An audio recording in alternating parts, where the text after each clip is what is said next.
Really? That'd be kinda yeah, I mean, that hopefully they never talk about anything they shouldn't be talking about on there, but, you might get some inside information on some stuff. Ok okay. Streaker, we're gonna talk about that a little bit.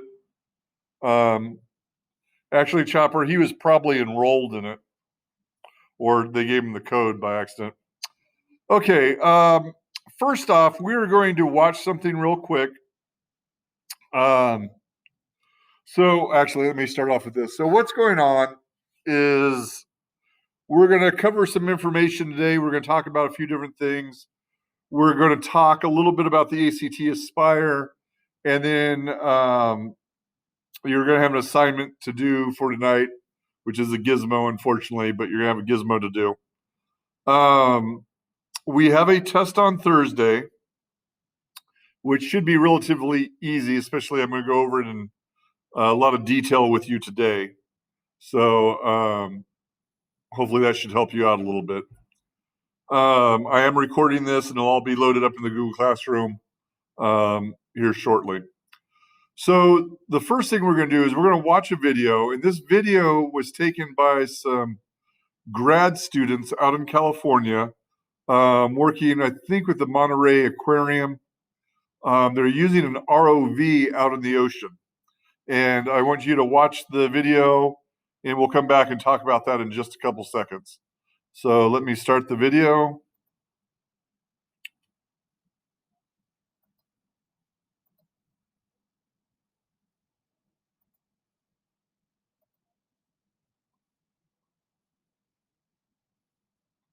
No, that's not what I want. Stop. Not what I want. Hold on a second. Okay.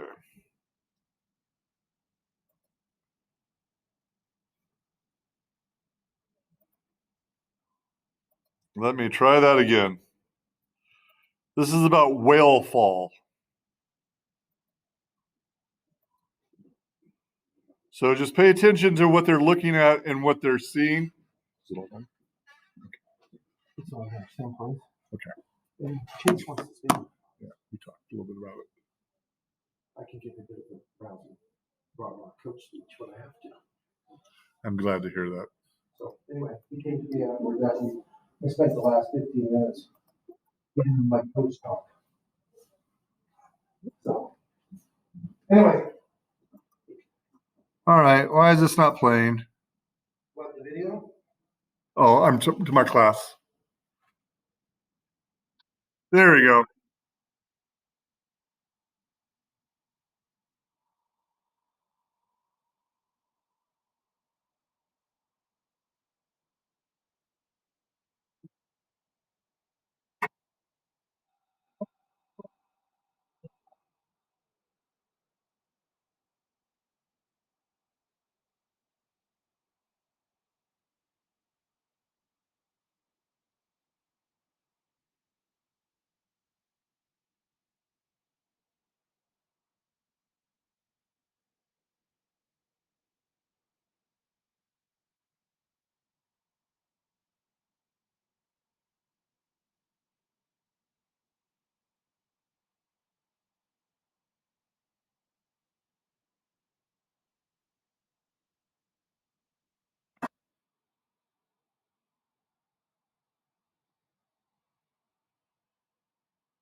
Okay, so after a few seconds delay getting that started, so what has happened is they were driving the ROV around, just basically seeing what was out there, and they happened across this whale fall. And what it is a whale fall is basically anytime a whale dies, it may stay up on the surface for just a short time, but slowly it sinks down to the bottom of the ocean. This is about 1,000 feet down where they found this at. So this is going to be part of the test that you are going to be taking on Thursday. We're going to be talking about the whale fall. So, first off, to understand a little bit about the ocean, is most of the life in an ocean lives within the top 100 feet of the ocean. This is basically the maximum range of, or the approximate range of what the sunlight can penetrate into the water. So, with that sunlight coming in, you have a whole bunch of what is called phytoplankton that lives in the ocean water up in the top layers of it. And phytoplankton is basically microscopic plants. And as we know from what we learned before spring break, plants are producers. So they are producing glucose and they're producing oxygen. The oxygen is released in the water, and we call that a dissolved gas. So your gases like carbon dioxide, nitrogen, oxygen in the water, we refer to those as dissolved gases. Um, so the phytoplankton, which is thriving in this part of the ocean, also has. I'm pinning myself here, so you see me more than the other stuff. The phytoplankton is usually consumed by another organism called zooplankton. Now, zooplankton are microscopic animals that live in the water that will either eat other zooplankton or they eat the phytoplankton. So these are either your primary consumers, your herbivores, or your secondary consumers, which are which are your omnivores, but still on a microscopic level. And then you start to go up in size in organisms. And the one that we're really concerned about is something called krill. Krill is a shrimp-like crustacean. It eats a lot of the zooplankton, the phytoplankton, um, and as a result, this is what the majority of whales eat. Now, there are some whales, such as sperm whales, that are strict meat eaters. I mean, they're strict carnivores. They eat other fish and squids and so on like that. But most whales, while they're still also a carnivore, they don't eat. I guess I should say they don't have teeth. They have this stuff called baleen, and that's what they were talking about at the very beginning. You can still see some of the baleen, and what that is, when they open their mouth, you see something that looks like a big hairbrush, for lack of a better word. So they open their mouth, they take in seawater, they close their mouth, and they push the seawater back out, and the baleen filters the krill and keeps the krill inside of the whale, and the whale consumes that krill. So the whales go about their lives. They feed, they swim, they give birth, but when they die, they fall to the bottom of the ocean. Now the thing is, when we're talking depths over 100, 200, 300 feet, we lose a lot of your biodiversity. There's not a lot of different life down there, and a lot of times it's void of life. But if you take a look at most of the seafloor, you don't see a lot of dead organisms on the seafloor. So, Abigail, how you doing today? So, Abigail, if you don't see dead material somewhere, what do you think is the cause of that? Out of what we were talking about before spring break.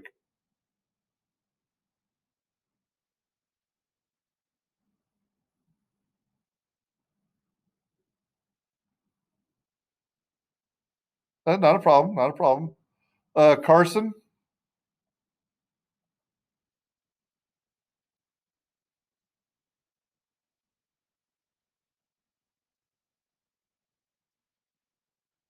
Okay, and what would we call those creatures? What category fit into?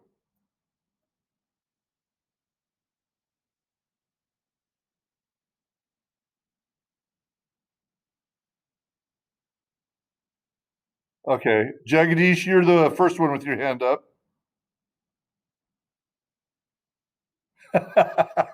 You raised your hand and you didn't know the question. Um, what do we call these organisms that are going to be eating the dead stuff? No, the predators eat live. Shrieker,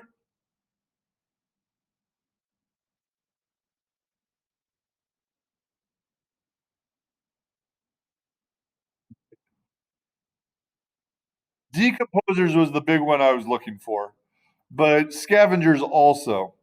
So if we didn't have the scavengers and the decomposers, we'd see all these dead carcasses laying on the bottom of the ocean floor. But most pictures, if you've ever watched videos of people traveling along the ocean floor, there's usually nothing there. No, scavengers are not only on the land. Arsh, the octopus that you saw in that video, they are scavengers. Octopus, while they do eat living things, they are very good scavengers.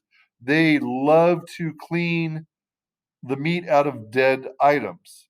And same with the fish that were there, they were called eel pouts. And eel pouts will do the same thing. They are opportunistic eaters. They will eat off of the dead carcass of different animals. So the other thing that we saw there, the ROV went past the whale, then turned around and came back up, and then we saw a whole bunch of tube worms that were on the ground right next to it. And these are the decomposers. They're starting to break the materials down and releasing nutrients back into the water. The other thing were these things they called them snot flower worms or snot worms. And unfortunately, the term is, well, it's kind of gross. It's because if you looked at the bones, it looked like there was a mucus, like like snot covering the bones. But what that actually is a whole bunch of teeny worms.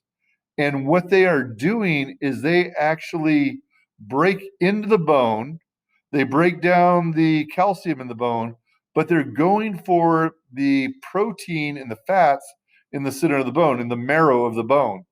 Um, you may or may not be aware of this, but the marrow inside of our bones is very rich in nutrients. There's a lot of proteins, a lot of fat in there. Our bones make our blood make a lot of different proteins for us. So inside of our bones, there's very, very important jobs that are going on inside there. So this is all part of a food chain. The sun gives energy to the phytoplankton. The zooplankton eat the phytoplankton. Um, Other organisms eat the zooplankton. Larger organisms eat that. Then they die, and the scavengers and the decomposers come and clean everything back up. Does that make sense?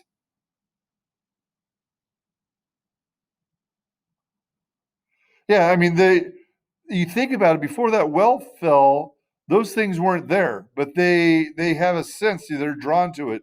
There may be small like polyps or embryonic stages floating around the water, and as soon as that animal hits the ground, they start to grow on it. I mean, it's pretty amazing. It might take a year or a little bit more to eat a whale, to consume the whale down, but when they're done, there's not going to be anything left. It's going to consume the whole entire thing. So that's one of the things you're going to need to know for the test. Another thing that you're going to need to know is that, let's see here.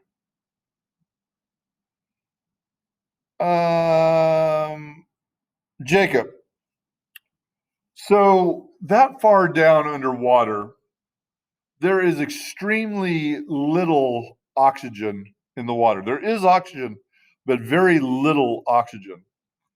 So when the whale fall happens and all these organisms start to grow on this whale fall, what do you think happens to the oxygen level?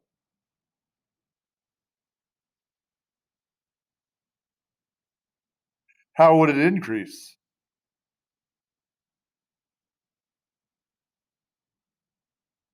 Exactly.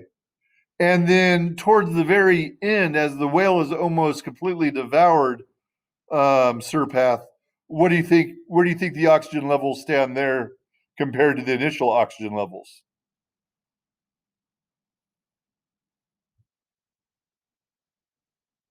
I said, okay, so in the beginning there was a little bit of oxygen, and I said when the whale fell down and the organism started, was the oxygen level? And Jacob said it goes down with all these organisms swarming all over the place, and the whale is almost completely gone.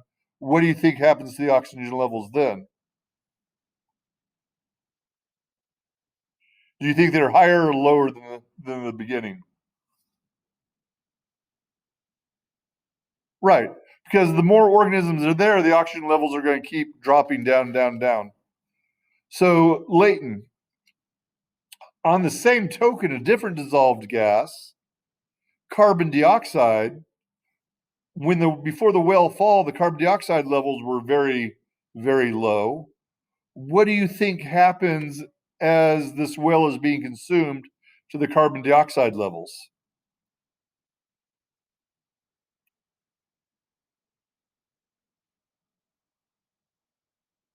Exactly. So you're probably going to see some kind of chart like this on the test. It's going to ask you what do you think is happening to the oxygen levels, the carbon dioxide levels, and things like that. So very good. Um, and then the only other thing on the test that you really might want to know is it's going to ask you to draw what you think is in the water. So, understand when you're talking about the ocean is much like the air that we breathe in every day. Obviously, there's a lot more water in it, but it still contains nitrogen gases, it still contains oxygen and carbon dioxide. So, all this stuff is still in the water. So, if you were to be asked to draw a representation of what is in water, obviously, I'd want you to draw a little molecule of H2O, but then you might draw a little molecule of carbon dioxide or oxygen in there as well to show that this stuff is in there. Does that kind of make sense? Anybody not understanding what I'm saying? Okay. We'll talk a little bit more about this before I give you the actual test on Thursday, but I want us to move on from here. So, what I'd like you all to do is, I'd like you to go to the Google Classroom and open up the assignment that I'm putting in there right now.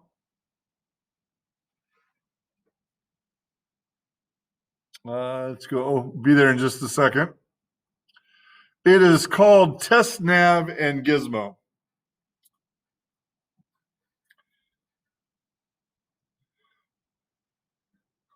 So I want you to open or click on the thing that says Test Nav.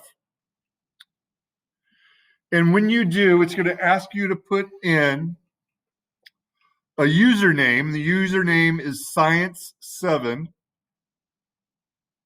The word science, SCIENCE, and the number 7, no spaces. And the password is ACT Aspire, all lower cases, no uh, no caps.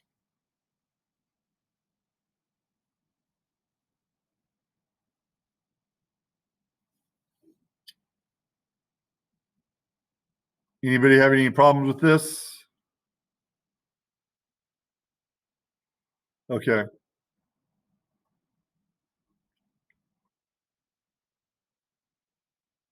Do you not see it on the screen? No, no, it's perfectly all right. So, but it's Science 7, SCIENCE 7 is the username. And the password is ACT Aspire, ACTASPIRE, all lowercase.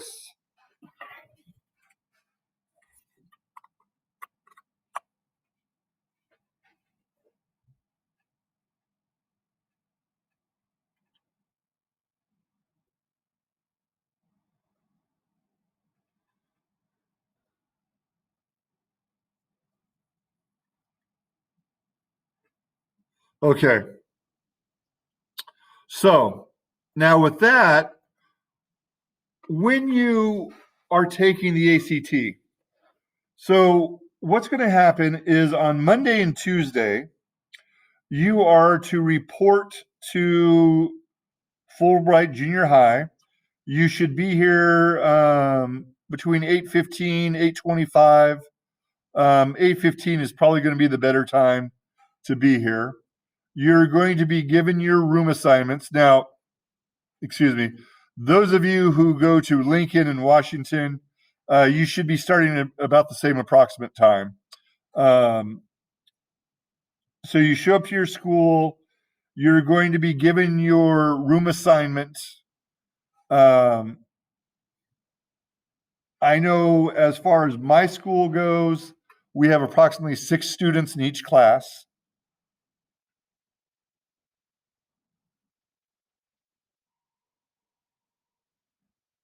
ACT, ASPIRE, ACT Aspire. One more time, ACT, ASPIRE.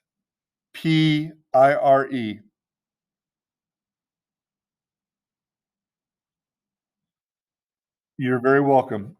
And so you'll take the tests, multiple tests. I mean, there's going to be over the 2 days, I think you take 6 tests. You'll be done around noon.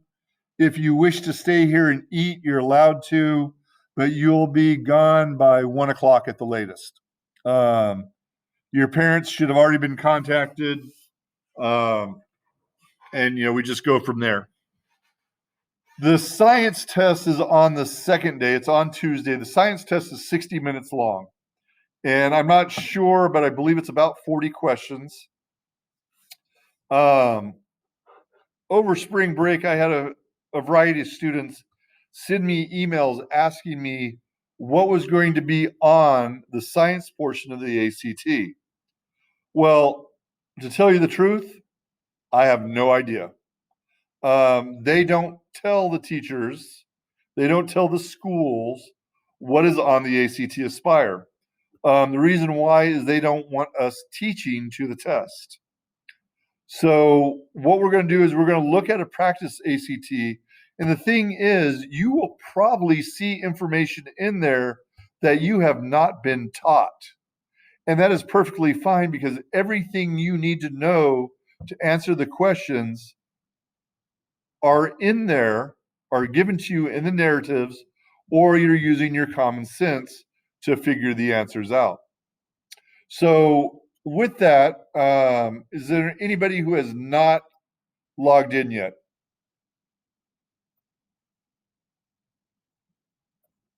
All right, I'm not hearing anything, so I'm assuming everybody's logged in. So if I start this, actually, I can't go back.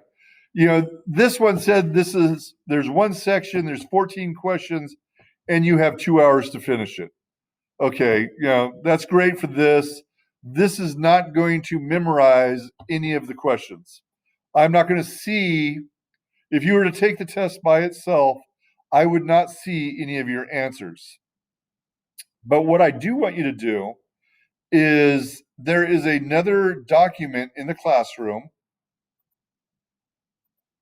and it is the answer doc right here.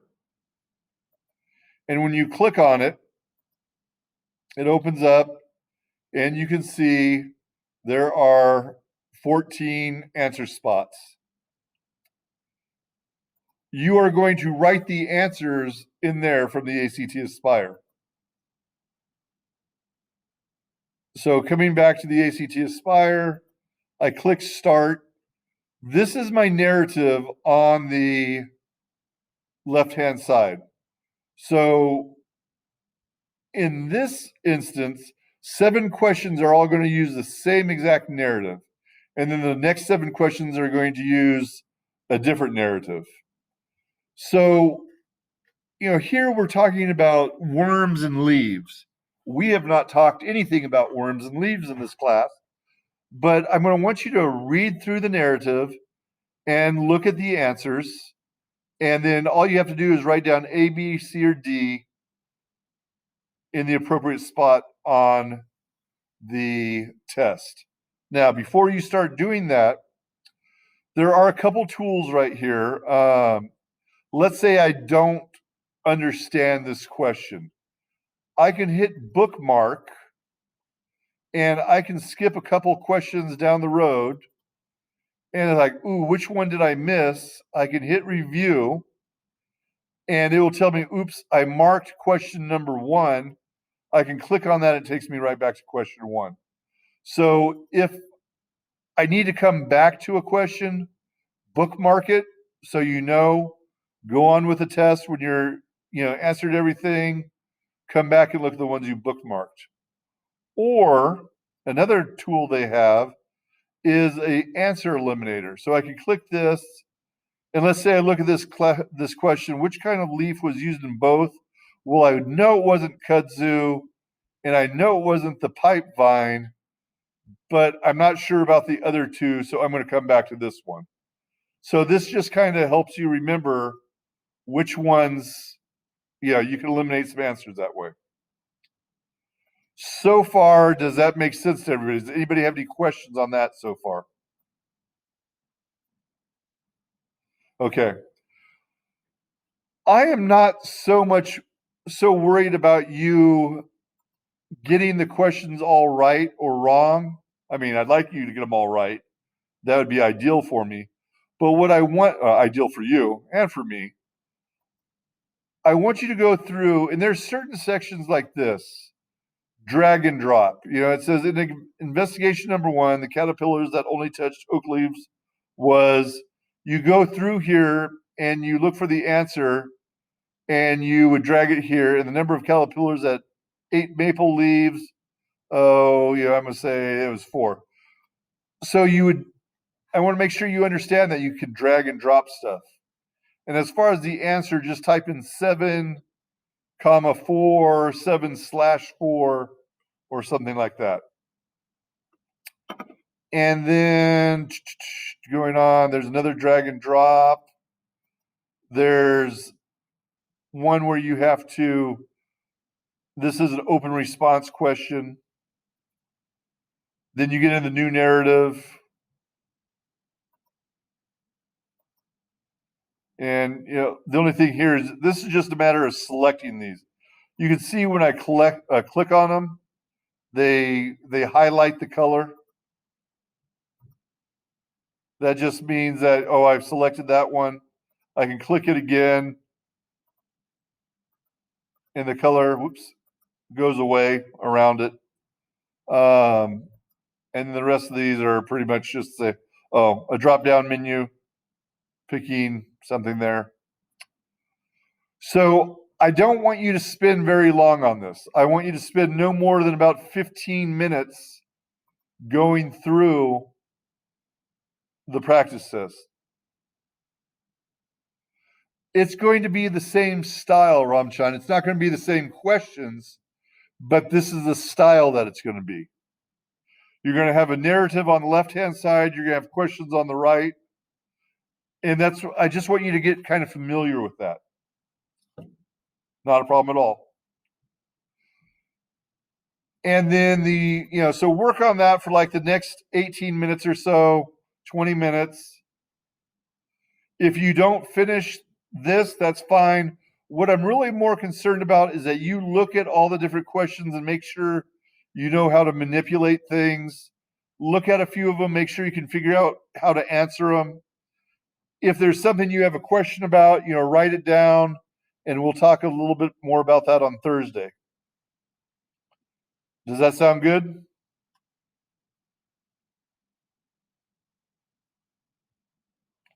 Okay. And then there is a gizmo for you to do for homework. I'm sorry, but I want you to do that gizmo for the test that we're going to have on Thursday. Remember, to do the gizmo, you must go through Clever. You can't just go to the Explore Learning website and it work. You have to go through the Clever portal.